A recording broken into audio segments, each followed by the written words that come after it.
Robin Hood নামটা শুনলেই চোখের সামনে ভেসে ওঠে বিদেশের কোনো এক বীরের ছবি। কিন্তু আপনি কি জানেন, আমাদের বাংলার বুকেও জন্ম নিয়েছিলেন এক আসল রবিনহুড, যার ভয়ে ব্রিটিশদের রাতের ঘুম উড়ে গিয়েছিল। তিনি ছিলেন 18 শতকের সন্ন্যাসী বিদ্রোহের মহানায়ক ভবানী পাঠক। ইংরেজদের নথিতে তিনি ছিলেন এক কুখ্যাত ডাকাত, কিন্তু বাংলার সাধারণ মানুষের কাছে তিনি ছিলেন সাক্ষাৎ ঈশ্বর। সেই সময় ইংরেজ আর অত্যাচারী জমিদারদের শোষণে যখন বাংলার মাটি রক্তে ভিজছিল, তখন ভবানী পাঠক গড়ে তোলেন এক বিশাল বাহিনী।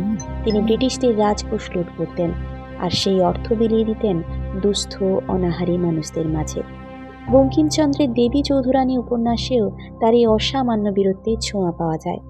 ব্রিটিশদের গুলিতে প্রাণ দেওয়ার আগে পর্যন্ত তিনি মাথা নত করেননি। তিনি কোনো দস্যু ছিলেন না, তিনি ছিলেন বাংলার শোষিত মানুষের এক মসিহা, এক অমর বিদ্রোহী। বাংলার ইতিহাসের এমন হারিয়ে যাওয়া বীরদের গল্প আরও জানতে বাংলা সাহিত্যের গল্প চ্যানেলটি সাবস্ক্রাইব করুন।